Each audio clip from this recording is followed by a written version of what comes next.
Your wife left the house at 10 p.m. Would you be worried? I wouldn't be because I just need to turn on the local news to see her. My wife, Carol Martin, co-hosts the nightly news on a top TV station in Birmingham. She's both smart and beautiful, and many believe her next job could be in a major market like Atlanta or Chicago. There's even talk of a New York offer, the ultimate goal for news anchors. I'm Tom Bailey, and Carol kept her maiden name for broadcasting, as many female announcers do to separate their personal and professional lives. You can see how proud and lucky I am to be her husband. We met at the University of Alabama at Tuscaloosa. She majored in broadcasting, and I studied marketing. We met at a freshman year fraternity party, and I was instantly smitten. She was tall, blonde, and stunning. I was outgoing, but not an athlete or model material. Despite this, we hit it off and became a couple. We had our ups and downs, even breaking up for 2 weeks. I missed her so much I ran to her dorm, only to find her running toward me. It was a movie-like moment, and we promised never to part again. We were madly in love. By senior year, we were engaged and living together off campus, but we waited until after graduation to marry. She wanted a big wedding, and her family could afford it. We married in the Canterbury Chapel a week after graduation. Carol got a weekend weather anchor job in Huntsville, not prestigious, but a start. I got a low-level job at a local ad agency, gaining experience. Carol's career quickly took off. Within a year, she was offered a reporter position at the largest station in Mobile. We moved to the Gulf Coast, where I found a job at a big ad firm. Carol thrived, becoming a weekend newscaster and eventually the nightly news co-host. Her pregnancy announcement boosted her popularity even more, and our daughter Susan's birth became a local event.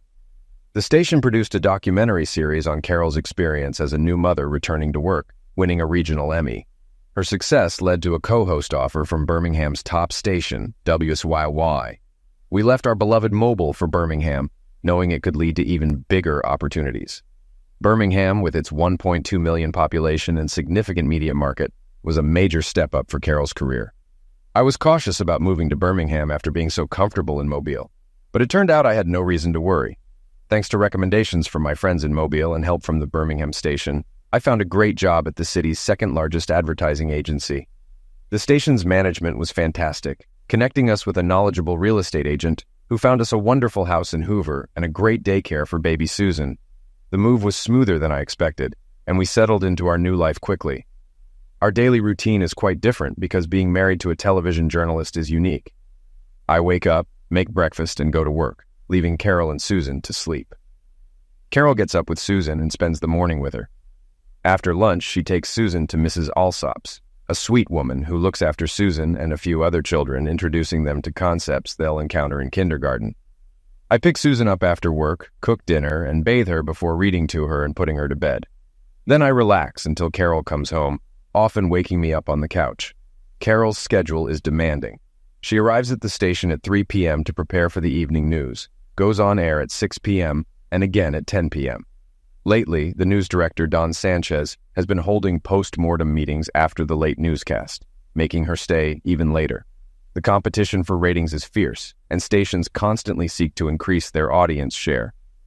As an advertising professional, I understand the focus on ratings, but as a husband, I miss time alone with Carol. We both work long hours and often feel more like neighbors than spouses. Although we try to spend weekends together, it's challenging, especially with Carol's increasing public appearances. Our schedules rarely align, making it difficult to discuss our situation, and Carol seems reluctant to talk about it because there are no easy answers. When we married, we discussed these challenges, and I agreed to everything. Moreover, many of our friends face similar issues with demanding jobs. I try to be supportive because I knew what I was getting into, and Carol's income significantly eases our life, even though money isn't everything. Eventually, I couldn't keep my frustration to myself.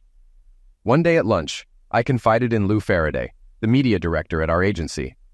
Lou, married with a daughter slightly older than Susan, became my best friend at work. When he talked about how happy he was with his family, I blurted out, "Damn, I wish I had what you have." "Looks like trouble in paradise, buddy," Lou said. "What's going on?" I poured my heart out, surprising myself with how bad I felt. "I'm married to one of the best women on TV," I grumbled, "but I see her as often as her fans do." Lou shook his head sympathetically. "That sucks, Tom. Can't you take a vacation or a long weekend? Your folks would love to keep Susan." "I thought about it," I said. "But Carol says Don Sanchez is pushing them to keep ratings up. He's afraid their absence will cause a drop they can't recover from. Look, Lou replied, I know Don Sanchez. He's ambitious but also decent. Maybe you should talk to him and see if he can help you and Carol get some time together. I don't know, Lou, I sighed. Carol would liquidate me if she found out I talked to her boss. She doesn't need to know, Lou said. Don's coming to the agency tomorrow for a presentation. You can catch him afterward. I don't want to mix personal issues with work, I said. Don't be silly. It's just a preliminary meeting. This is a great chance to talk to him. That evening, Carol arrived even later than usual. She didn't wake me from the couch where I had dozed off. I woke up in the middle of the night, dragged myself to bed next to her, and thought, now I won't even get to kiss her goodnight. Determined to change our pattern, I kept an eye on the conference room the next day. As their meeting ended, I waved at Don. He was in a good mood. Hey, Tom, how's my favorite news anchor's husband? He shouted. Hey, Don, do you have a couple of minutes? I asked. Sure, what's on your mind? He asked cheerfully. I need you to give Carol a break. You're working her too hard, I said, frowning. He looked concerned. Did she complain? No, she likes it, I replied. I'm the one who suffers. I don't see her anymore. He relaxed and joked. You knew she had a demanding job when you married her. True, I agreed, but all these appearances and post-show meetings cut into our time together. Okay, he said. We've probably overdone it. I'll see if we can lighten her schedule. And don't worry about the post-mortems. We haven't had one since the last ratings came out. Have you seen how much we're outranking the competition? Management is thrilled. I've got to get to my next meeting. Keep pleasing your bride. With that, he patted my back and left. Back at my desk, I checked the ratings and saw the last set was published a month ago. If Don hadn't held a post-mortem in a month, what was Carol doing when she came home so late? The thought shook me. I wondered if she was having an affair, but quickly dismissed it. Carol loved me and wouldn't jeopardize our marriage. There were plenty of reasons she could be late, like catching up on fan mail or unwinding. But those reasons didn't make me feel any better. At that moment, Lou poked his head in. Hey, I saw you talking to Don. Did he give you any relief? I'm not sure, Lou. I guess I won't know until I talk to Carol. He looked puzzled, but when I didn't say more, he turned to leave. Okay, buddy. Let me know if there's anything I can do. The rest of the day, I was like a zombie. I went through the motions, but my mind was elsewhere. I kept thinking about what Don had said and what Carol had told me about her late hours. I considered confronting her, but worried I'd look foolish if the explanation was innocent. Accusing her of an affair wouldn't help our relationship, yet avoiding the issue felt weak. By the time I left work to pick up Susan, I hadn't solved anything. Thankfully, my 4-year-old's demands distracted me for the evening. She was unusually clingy, sensing my mood, and didn't want me to stop reading to her. When she finally fell asleep, I found tears welling up, thinking how sad it would be if her parents divorced. Emotionally drained, I watched TV but couldn't focus until the news came on. Watching Carol, I remembered how much I loved her and convinced myself she wouldn't cheat. It was past midnight when Carol arrived. Oh, I didn't realize you were still up, she said, surprised. I hugged her. I just wanted to see you. You're awfully late tonight. She kissed me quickly and took off her shoes. Yeah, sorry. Don held us up again with one of his autopsies, she said, heading to bed. As she walked upstairs, I realized she lied. Don said he hadn't held a session in a month. I didn't want to believe she was cheating, but also didn't want to ignore the truth. The next day, I asked Lou to have lunch with me. He sensed my seriousness and agreed. We drove to a restaurant far from the office in silence. When we ordered, I hesitated. Then Lou said, "It's Carol, isn't it?" His words opened the floodgates, and I poured out my fears and insecurities. Lou listened silently. Damn, I thought you and Carol had the happiest marriage, Lou said. Me too, I replied sadly. So, what are you going to do? He asked. His question clarified my thoughts. Lou, I need to go to the station and see for myself. If I'm wrong and everything's innocent, I'll sneak out undetected. Carol will never know. What if you're right? Lou asked quietly. I don't know, but at least I'll know the truth. It's better than this agony. What about Susan? He asked. I've already thought of that, I told Lou. When we get back, I'll call Mrs. Alsop and ask if she can keep Susan late tonight. She's offered before, so it should be fine. We finished lunch and returned to the office. Though still distraught, I felt some relief having a plan. Even those facing execution feel some relief when the day finally arrives. Mrs. Alsop agreed, but asked me to return by 11 p.m. I have work in the morning, she said. It wasn't much time, but it was the best I could get, so I promised. After work, I informed Susan of the change. She cried at first, but brightened when Mrs. Alsop mentioned a pizza party. I paid for the extra time and pizza, then left before Susan could get upset again. I went home, made dinner, but couldn't eat. Cleaning up, I tried to distract myself, but doubts grew. The news wouldn't end until 10:30 p.m. What if Carol came straight home? What would I say? These fears paralyzed me until I remembered my resolve at lunch. I had to do something. By 10 p.m., I decided to go to the station. There wouldn't be many people there, an engineer, 2 cameramen, and a sound technician. Hopefully, I could go unnoticed. When I arrived, I realized my mistake. Joe, the night watchman, was there. He knew me, so getting in wasn't an issue, but I had to sign in. So much for stealth. "Good evening, Mr. Bailey," Joe said. "Here to see the news," I replied, signing the log. Joe looked at me sympathetically. "There won't be a problem, will there?" "No, of course not," I replied quickly, heading to the studio. What did he mean? Did he know something? I peeked through the blackout curtains. The news had just ended, and Carol was heading towards the green room instead of her dressing room. The green room was dark, usually reserved for guests who never appear on the 10 o'clock news. As Carol opened the door, a lamp inside revealed a male figure. The door closed, and I was left outside, heart pounding. I could burst in, but if it was innocent, Carol would never forgive me. If I stayed outside, I'd never know. I remembered a small observation window Carol had shown me. I headed there, checking the time. It was already 10:45. I needed to leave soon to pick up Susan. I peered through the window and saw Carol in a carnal embrace with a man. I recorded a video with my phone, the light making her black lingerie stand out against her skin. I wanted to end it, but seeing the time, I had to pick up Susan. I ran to the lobby, nodded to Joe, and headed out the door. "I'm sorry, Mr. Bailey," Joe said. Damn, I thought. Does everyone but me know what's going on? I jumped into the car and sped to Mrs. Alsop's house. She let me in, and I found Susan asleep. Wrapping her in a blanket, I picked her up and thanked Mrs. Alsop for keeping her. She looked at me oddly and asked, "Are you all right, Mr. Bailey?" Only then did I realize I had tears streaming down my cheeks. "Oh, it's nothing. Just got something in my eye," I said. I thanked her again, carried Susan to the car, and drove home. Susan stayed asleep as I carried her upstairs and put her to bed. She looked so sweet and innocent, and I longed for the innocence I had lost tonight. I got a beer from the fridge and sat in the dark, waiting. Everything was quiet, and a memory of my grandmother's pass away flashed through my mind, the silence deepened by my sadness. When Carol got home around 1 a.m., she turned on the kitchen light and saw me sitting there. "Tom, what are you doing?" she asked, surprised. "I've been waiting for you," I replied evenly. "The security guard said you came by the studio. Is everything okay with Susan? Where is she?" Carol inquired. "Mrs. Alsop kept her for me. She's asleep upstairs," I answered. "Well, if you came to the studio, why didn't you stop by my office?" she asked, her voice tinged with confusion. I steadied myself. This was it. "I saw you tonight. I saw you go into the green room with Ted Stevenson," I said, my voice trembling slightly. "Oh, we just had a meeting after the news," she replied nonchalantly.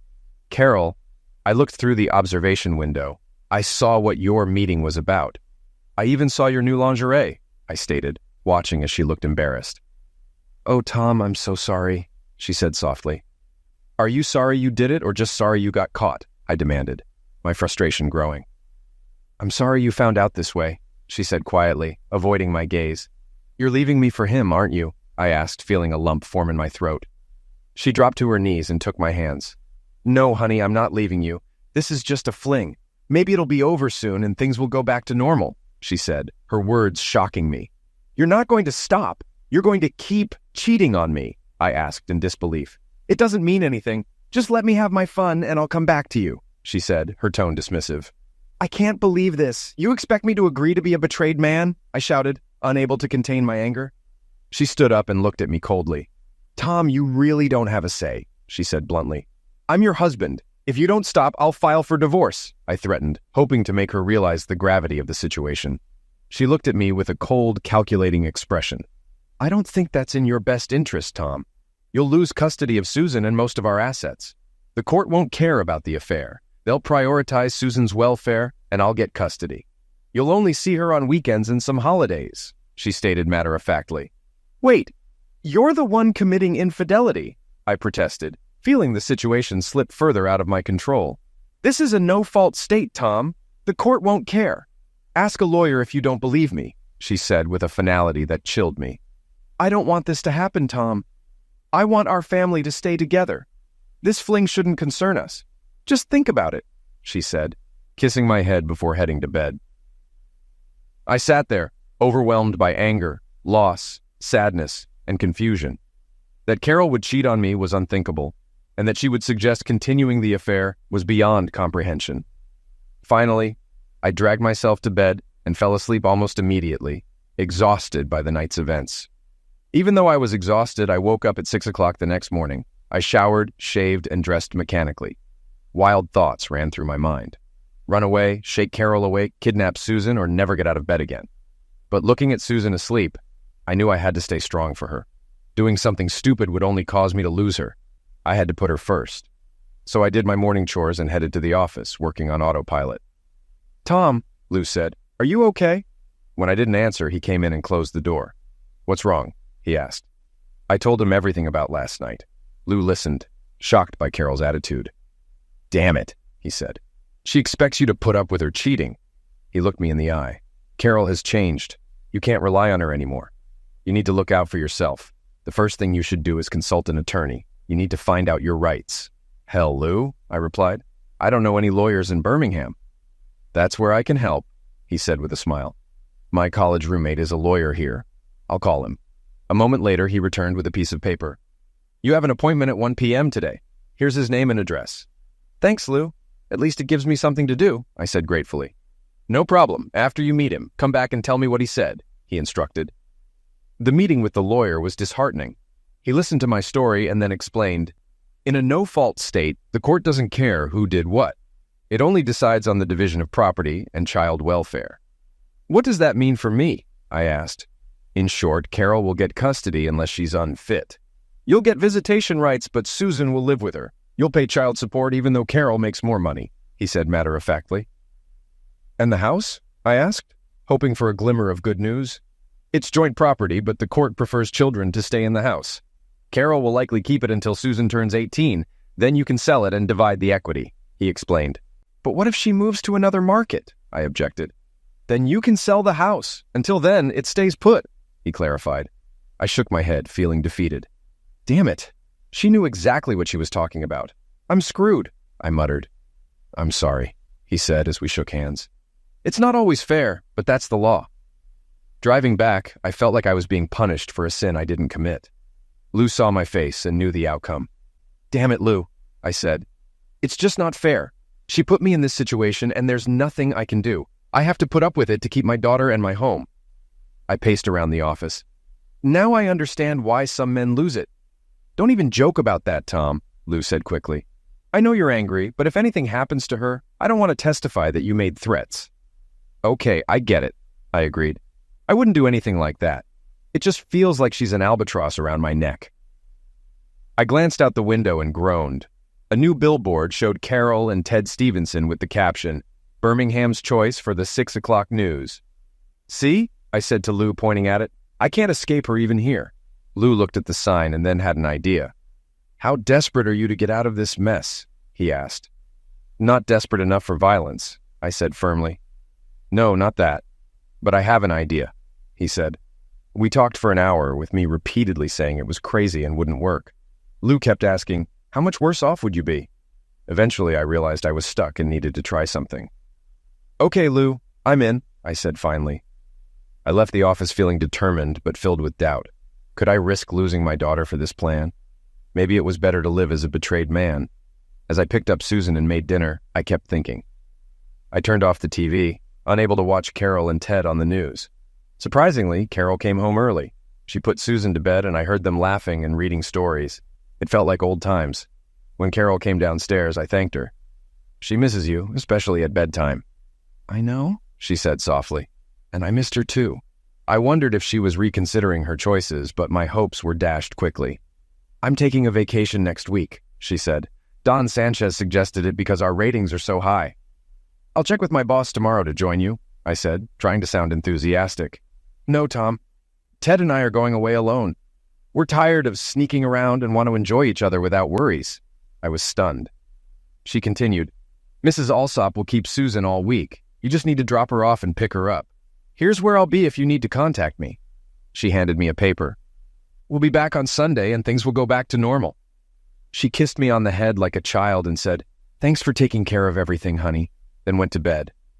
Oh my God, I thought, this is the most humiliating experience of my life. I was shaking with anger and knew I had to regain my dignity. Lou's crazy plan seemed like the best option. I left work early on Friday to see Carol before she left with Ted Stevenson.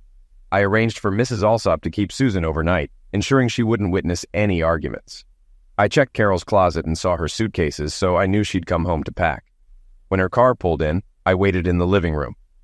What are you doing here? She asked. Is Susan okay? She's fine, I said. She's at Mrs. Alsop's. Then why are you here? I wanted to convince you not to go away with Ted this week, I told her. She put her hands on her hips.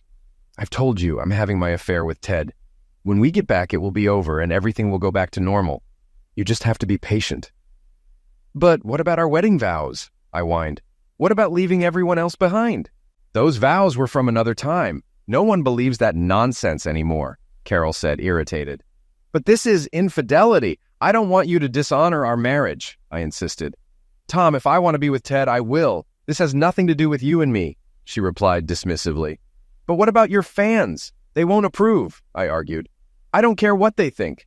In a year, I'll leave this town for a real city. What people here think means nothing to me. Now stop pestering me. I have to pack or I'll be late. If you can't stand seeing me with Ted, leave now, she said coldly. I stood up, slumping my shoulders. I'm sorry, Carol. I'm sorry for everything. I left and drove to the local tavern. I needed to relax. As I sipped my second beer, Lou walked in. Hey, buddy, he greeted. How'd it go? I don't know, Lou. You'll have to see for yourself, I replied, feeling defeated. Not until I try what you did, he said with a determined look. We finished our beers, then drove back to my house. Carol was gone. Lou sat at my computer and with a few keystrokes brought up the footage. We watched as Carol rejected my pleas and detailed her plans with Ted. What a cow, Lou muttered. Then he saw her dismiss her fans and talk about leaving town. Lou's face lit up. We got her. This is better than we hoped. He saved the recordings to a flash drive and removed the hidden cameras. Backup copy, he said, holding up the drive. We drove back to the tavern for Lou's car. He insisted I follow him home for dinner. Edie made a big dinner. If you don't show up, she'll be pissed, he urged. I reluctantly followed him. When we arrived, Edie hugged me and kissed my cheek. Whether it was friendship or pity, I appreciated it. I don't remember much of the dinner, just picking at my food while Lou and Edie exchanged concerned glances. Afterward, they led me to the den, and Lou opened a bottle of wine. We drank until Edie couldn't hold back any longer. I'm so angry and disappointed in Carol, I don't know what to say. She always seemed so sweet and loving. When did she turn into a selfish, promiscuous woman? Edie exclaimed. Success has changed her, and now she thinks she can do anything. She turned sharply to Lou. Look, do whatever you can to help Tom. I don't like taking sides in divorces, but this is different. Carol is out of line, and we need to help Tom keep his daughter. She then gave Lou a piercing stare. And if you get hit on by any of those models or TV personalities, you better say no, or I'll come after you with a butcher knife. Lou and I laughed, but I wasn't sure if she was exaggerating to make a point. We talked and drank into the night until I collapsed on their couch. I vaguely remember Edie covering me with a blanket and patting my arm. The next thing I knew, morning light was streaming through the window, and I had a horrible taste in my mouth. Lou lent me a toothbrush and razor, and I tried to make myself presentable. Edie had made a big breakfast, and I joined them at the table. My appetite was a little better, probably due to my survival instincts kicking in. After breakfast, Lou took my hand. Leave everything to me. I've got a lot to do this weekend. Just pick up Susan and get out of here. I'll keep you posted, he said reassuringly. Lou, I don't know what I'd do without you, I said sincerely. I hugged him awkwardly and headed home. I had one more task I wasn't looking forward to. I found Ted and Missy Stevenson's number in our address book. When I called, Missy answered. Hi, Missy, this is Tom Bailey, Carol's husband. Can I come over now to talk? I asked. Hi, Tom. Yes, come on over, she replied, sounding hesitant, probably wondering why I wanted to see her. As I drove to her house, I thought about what to say. Telling a woman her husband is cheating is never easy, and it was more awkward since I didn't know Missy well. but she needed to know. Missy went to the University of Alabama with Carol and me. She was in Carol's sorority, but was 2 years younger, so we didn't socialize much. I was surprised she married Ted, as she didn't seem his type. When I arrived, she greeted me and offered me a drink. "Just water with ice, please," I said, afraid my mouth would go dry. When she brought it, I took a sip and began. "Missy, do you know where Ted is?" I asked gently. "Of course," she said. "He's at a TV convention all week." "Why?" she inquired, a note of concern creeping into her voice. "Missy, I'm sorry to tell you this, but Ted isn't at a convention. He's with my wife having an affair at the coast," I revealed as gently as possible. Missy looked as if I'd slapped her. "That can't be," she protested. "I saw him off last night. He loves me. Carol was like a sister to me. She wouldn't hurt me," she said, her voice trembling. Finally, she broke down. "Oh, Tom, are you sure?" she asked, tears welling in her eyes. I grimly showed her the video from the green room. As she watched, her eyes reddened, and she began to cry. I sat next to her, stroking her back. "I know, Missy. I know," I said softly, trying to offer some comfort. Suddenly, she looked up, angry. "That cow seduced him. If you had her under control—" She stopped when she saw my shocked face. "Oh, Tom, I'm sorry. You lost your wife too, didn't you?" Her words brought back my pain and loss, and I started crying again. We hugged, seeking comfort. Finally, we pulled away. She wiped her face and asked, "What are you going to do now?" I explained the predicament Carol had put me in, especially regarding Susan. Missy, who had no children, immediately understood Carol's influence over me and grasped my hand sympathetically. "Oh, Tom, I never thought she could be so cruel," Missy said. "What are you going to do?" "I'm going to file for divorce, but I need to make sure I don't lose Susan. It's better if you don't know the details, just in case." "You're not planning anything illegal, are you?" she asked, alarmed. "No, but if I succeed, both she and Ted will regret cheating." I tried to smile to reassure her, but probably failed. "What about you? Can you rebuild your marriage after this?" "After learning how long this has been going on and they're weak together, I can't stay with him." "Maybe you should use my lawyer unless you have someone else in mind," I suggested. She gave a weak smile. "I don't know any lawyers. If you use mine, it could save you money since he already has all my evidence." I handed her my lawyer's contact information. "Call him on Monday and let him know we're on the same page." She nodded and took the paper. "Missy, I need a huge favor," I said. "What is it?" she asked nervously. "Please don't tell anyone about this until you hear from me. It could cost me the chance to keep Susan." She looked at me solemnly and nodded. "I won't say a word, Tom, I promise." I thanked her and stood to leave. "What are you going to do now?" she asked. "I'm going to pick up my daughter and take her out of town until this settles down." She wished me luck, and I did the same. We're both going to need it, I thought. I drove to Mrs. Alsop's house. When I arrived, Susan met me at the door and jumped into my arms. "Did you have a good time, honey?" I asked. "Oh, yes, Daddy. I had a sleepover, and we had pancakes for breakfast, and I played with dolls." I thanked Mrs. Alsop and reminded her Susan wouldn't be coming next week. She looked at me shrewdly and asked, "Is everything all right, Tom?" "I hope so," I replied. She kissed Susan's cheek and said, "Take good care of her. She's like family to me. I'll be praying for you." "Thank you, Mrs. Alsop. It means a lot." I carried Susan to the car and buckled her in. When we got home, Susan asked, "Where's Mommy?" "Mom had to go on a trip, but you and I are going on a trip too."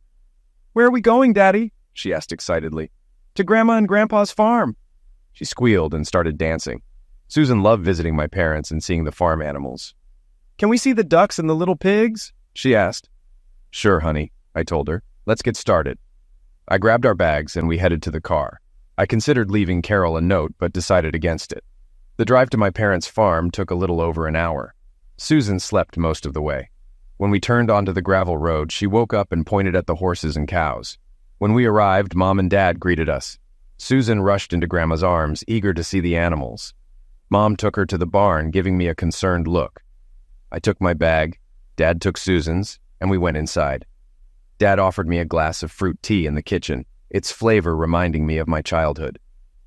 "Okay, Tom, what's going on with you and Carol?" Dad asked bluntly, worry in his eyes. "Let's take a walk, Dad, and I'll tell you everything." I had been waiting for this conversation ever since I called and asked if we could stay for a week. They loved Carol and considered her the daughter they never had. I knew it would affect them deeply. As we walked along the fence, I told my dad the whole story. He was mostly silent, but I saw the pain in his eyes. He gasped at some parts, and by the end, there were tears in his eyes. I can't believe Carol could do this. She's always been so good to us and such a good mother to Susan. How could she become so callous and selfish? He looked at me carefully. Tom, could this be some kind of misunderstanding or a joke? I understood his denial. I still had trouble believing it myself.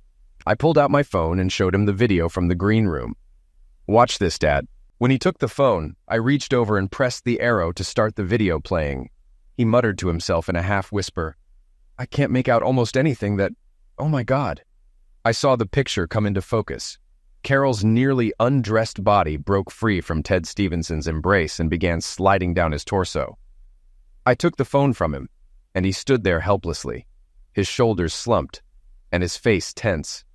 Then he grabbed me and put me in a tight hug. Oh, son, I'm so sorry. It hurts me so much to see this. I can't imagine how you felt, he said, his voice heavy with emotion. We stood there for a few more minutes, then walked back to the house in silence. He kept his hand on my shoulder. I turned to him and asked, Dad, can you tell Mom? I don't think I can. He nodded solemnly. I'll do it, he said quietly. Mom and Susan were in the kitchen having a snack when we returned. Mom looked worried when she saw Dad's face. Son, he said, why don't you take Susan to the pond to see the ducklings? Susan jumped up, tugging my arm. Let's go see the ducks, Daddy, she exclaimed eagerly. I nodded gratefully to Dad and led Susan to the pond. When we got back, Mom had been crying. She hugged me tightly. I love you, Tom. Dad and I will be here for you no matter what happens, she said, her voice trembling. Thanks, Mom, I whispered, looking at Dad. Thank you, Dad. That means a lot, I added. We stood together for a long time, the silence unsettling Susan. I turned to her and said, Okay, Susan, let's go unpack and get ready for dinner. She took my hand and led me to our room. I told myself I would never lose my daughter, no matter what. The next day we went to the old Baptist church that Mom and Dad had attended for years. I was glad to hear the familiar words and sing the old hymns. That evening, Lou called to update me on his weekend's work. I realized how lucky I was to have him as a friend and how much I owed him.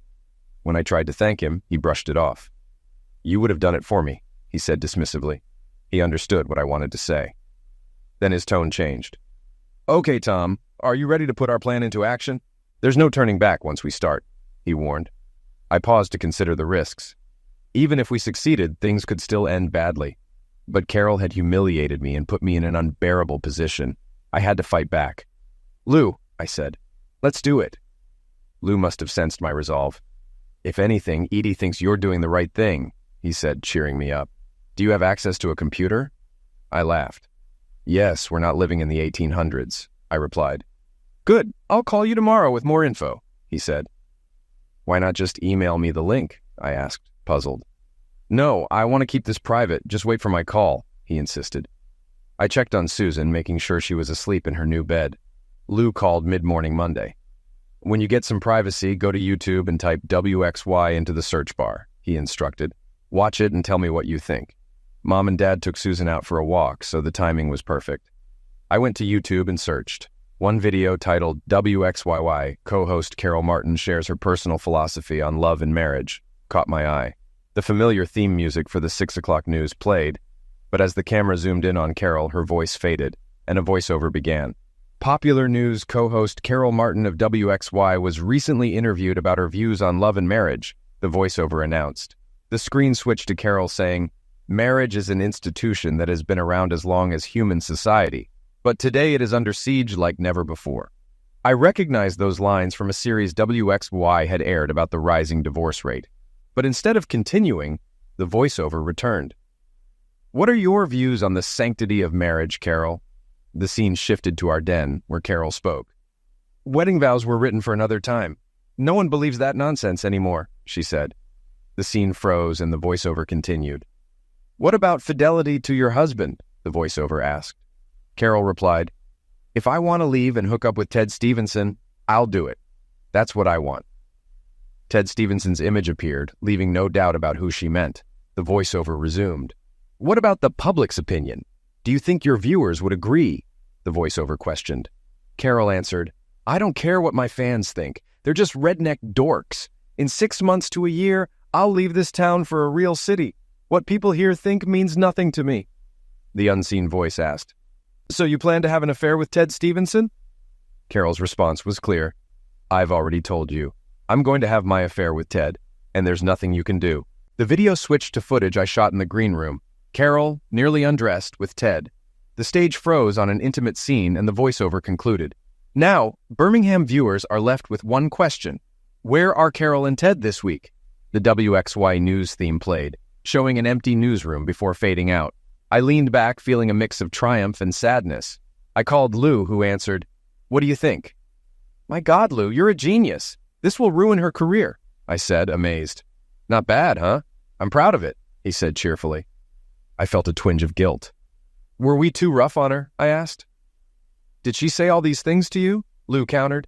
Yes, but no buts. She turned into a selfish monster, and we need to show that to the world, he said firmly.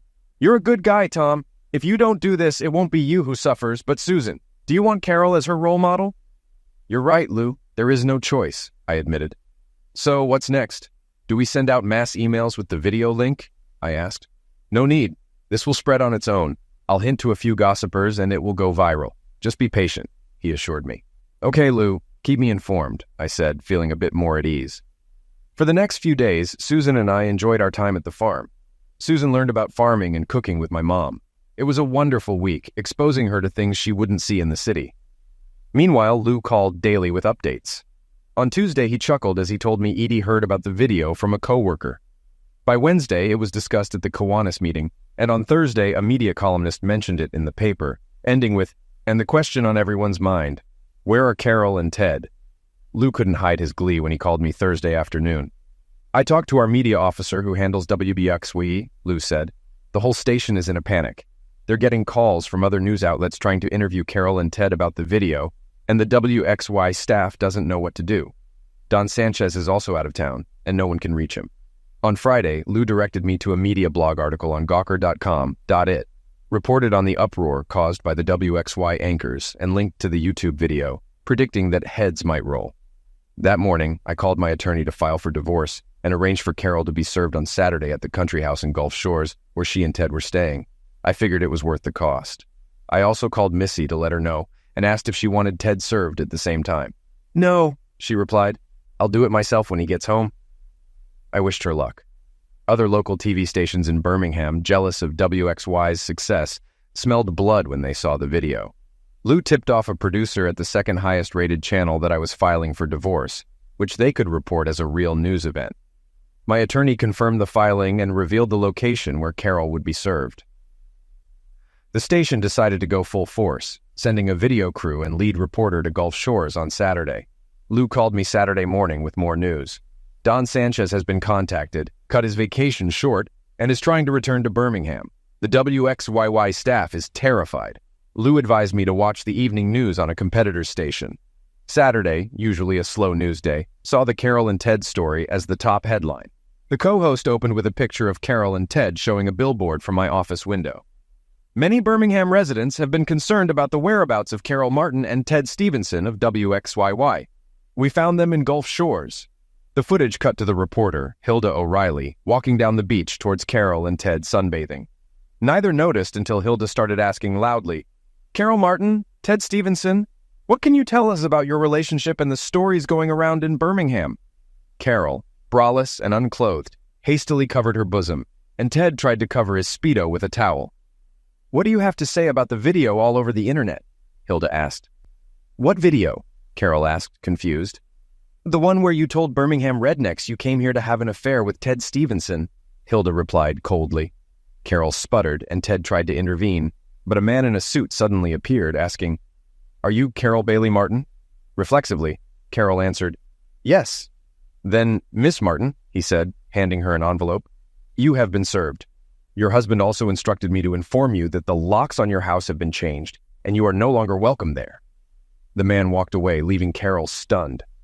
Anger flashed in her eyes as she screamed, That son of a cow! Ted, realizing the cameras were still rolling, grabbed her and led her toward the resort. The camera followed, focusing on her oil-slicked backside as she stormed away. The local announcer reappeared on the screen. Carol Martin and Ted Stevenson, missing all week, were sharing a room at a posh Gulf Shores resort. Carol's husband has sued her for divorce and kicked her out of the house. We tried to contact him but couldn't get a comment. They couldn't reach me because Susan and I were at my parents' farm. Lou informed me that Carol had not believed the bailiff about the locks being changed and went to the house with Ted, only to find her key didn't work. A camera crew caught her frustration. When they went to Ted's house, Missy served him divorce papers at the door, also caught on camera. They ended up spending the night in a motel. Lou got more details from our media manager who heard from a contact at WXY. Don Sanchez returned to Birmingham and tried unsuccessfully to contact Carol and Ted, who had their phones off. Don was furious, especially after seeing the competing network's exclusive report. Ted finally called the office Sunday afternoon, and Don ordered them to the studio. They sneaked in through the service elevator to avoid the competing station's van. Don berated them for their behavior and then fired them in front of the staff. Carol screamed, "You can't do that! We have a contract!" Don replied coldly, "Your contracts have a morals clause requiring you to behave according to societal norms." "What we do in private is nobody's business," Carol snapped back. Don, a practicing Catholic, stood up. "The priest spoke about the sanctity of marriage and the sin of infidelity at Mass this morning. He didn't mention you by name, but he referred to public figures setting a bad example." Carol recoiled, but Ted continued, "Nobody knows or cares about us." Don sarcastically replied, "Obviously, you didn't see the news last night, just look out the window." He pulled back the curtain, revealing a vandalized billboard that now read, "Birmingham's choice for the 6 o'clock news is a strumpet." Carol gasped. Don continued, "Your behavior has dishonored this station and damaged our ratings and reputation. I have no choice but to take you off the air and terminate your contracts. Have you ever seen the original Frankenstein?" Confused, they nodded. "Now," Don said, "you are the monster, and the people of Birmingham are the angry mob. If I were you, I'd leave town as soon as possible."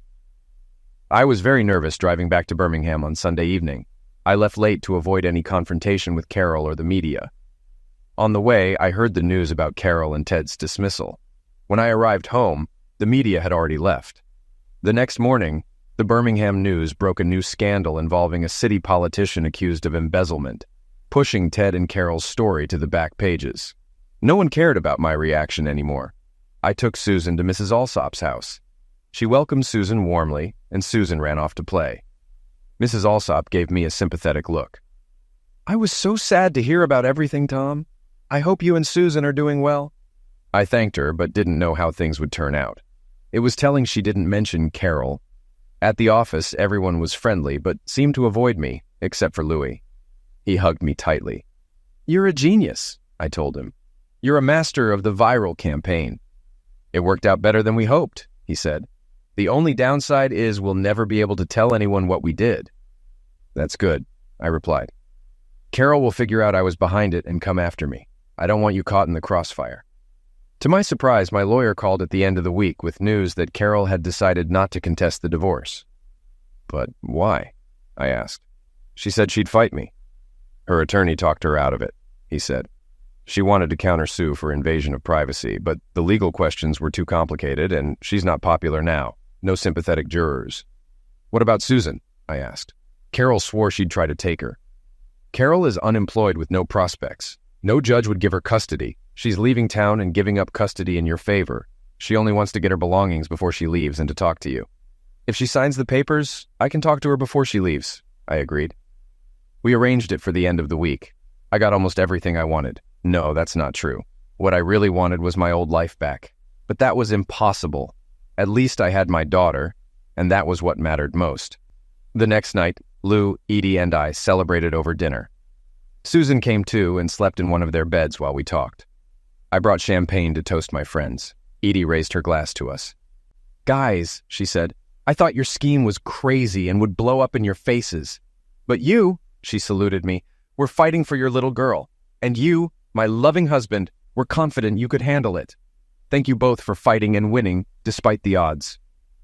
"Cheers," Lou and I agreed in unison. Before wrapping up everything, I felt the need to check on Missy Stevenson. She was an innocent bystander caught in the mess, suffering perhaps more than anyone else. I felt guilty for involving her, even though it was necessary, and Ted was the real culprit. Unlike me, Missy hadn't seen this coming. I called her, and she invited me to lunch, indicating she didn't hold a grudge. We met at a quiet restaurant. After we ordered, I asked how she was doing. "Not well, Tom," she said. "One day I'm happily married to a TV host. The next I'm divorcing a liar who humiliated me." "I know, Missy. This feels like a bad soap opera," I sympathized. She asked about my situation with Carol, and I shared the divorce results. "Good," she said vindictively. She got what she deserved. "What about Ted?" I asked. "That coward left town without facing me. He told his lawyer to give me whatever I wanted. I don't know where he is and I don't care. Except I keep waking up reaching for him," she said, tearing up.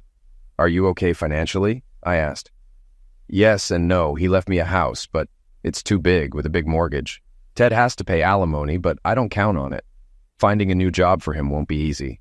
I think I'll move in with my parents, find a job, and rebuild my life. This isn't how I imagined things," she said sadly. I felt terrible for her. She was a sweet person who didn't deserve this. I asked her to stay in touch and let me know where she was. I really liked Missy and hoped she could pull through. The last thing left was Carol's visit, which I wasn't looking forward to. My earlier anger had subsided with the success of our viral video. Feeling I had regained some dignity, I no longer wanted to fight with Carol or gloat. I decided to do something nice for her by having Susan there when she arrived. When Carol got out of the SUV she rented to move her belongings, she frowned. But when I let Susan run to her, the frown disappeared, replaced by a smile and happy tears as Susan hugged her. Carol looked up and whispered, "Thank you." They played together for a long time.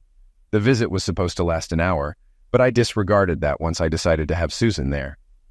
After Susan showed and told her mother everything, Carol suggested she go to her room to play. "I'll be up soon, baby. Daddy and I need to talk first." Once Susan left, Carol turned to me, annoyed. "Thank you for that. I didn't expect you to let me see her." I just nodded. Carol's mood shifted. "You used a private conversation to destroy me and make me a laughingstock. How could you do that?" I sighed. "Carol, I don't want to fight anymore. Neither of us will win."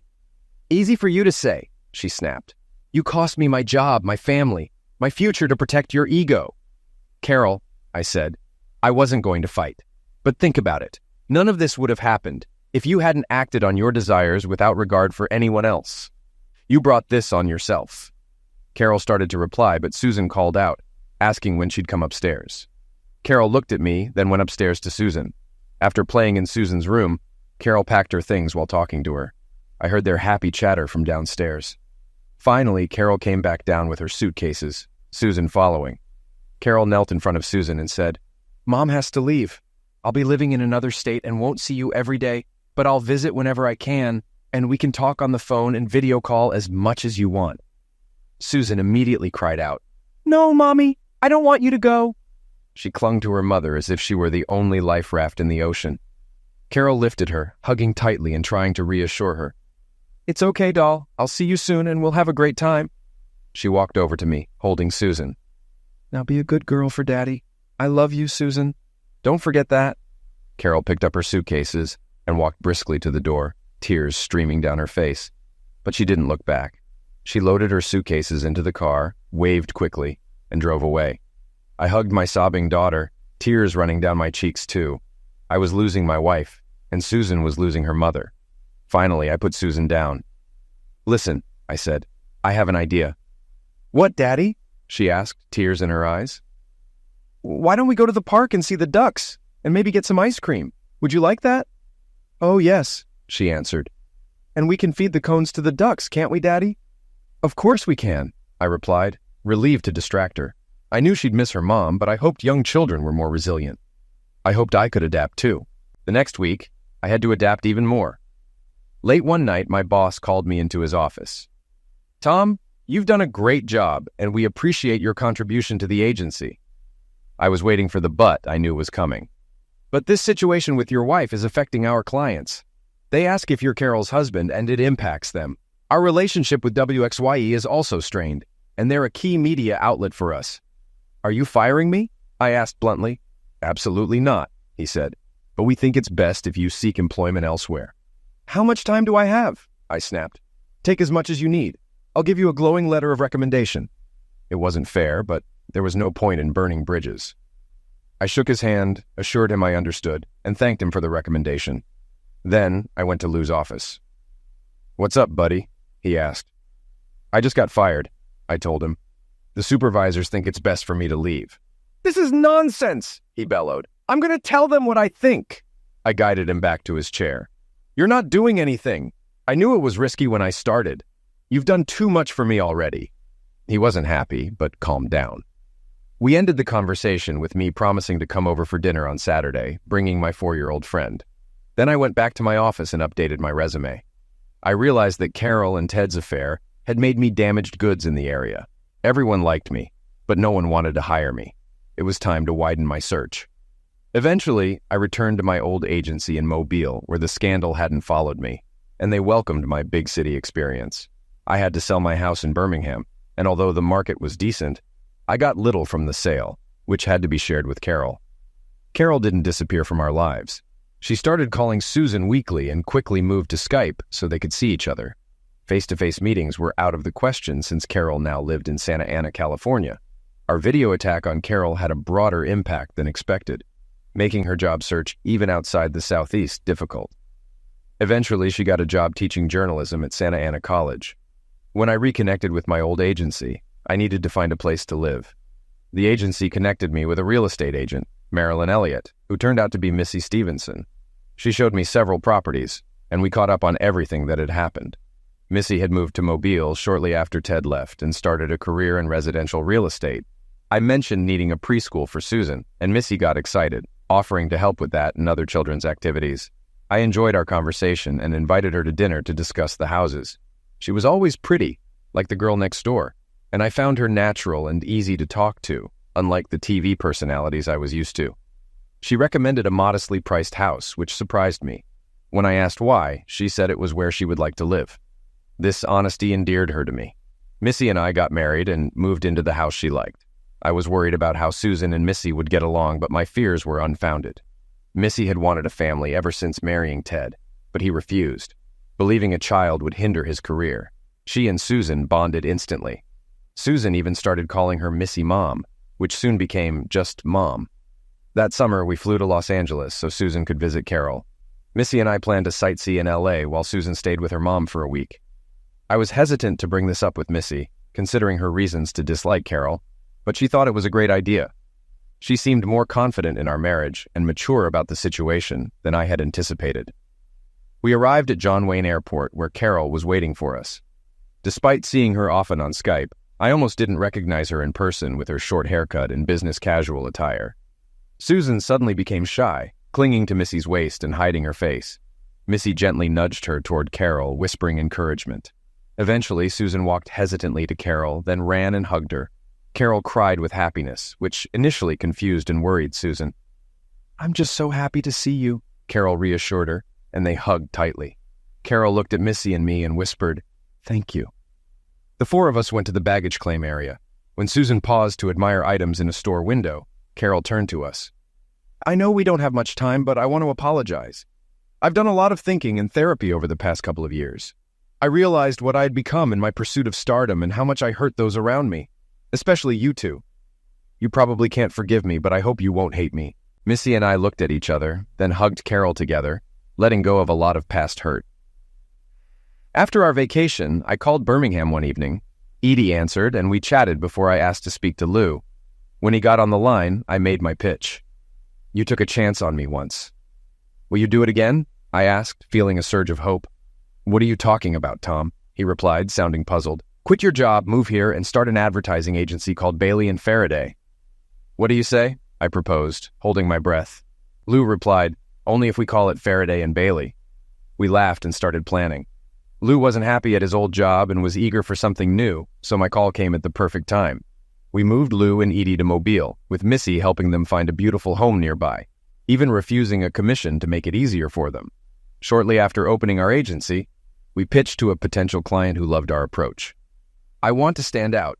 Can you guys do something like a viral campaign?" he asked, looking intrigued.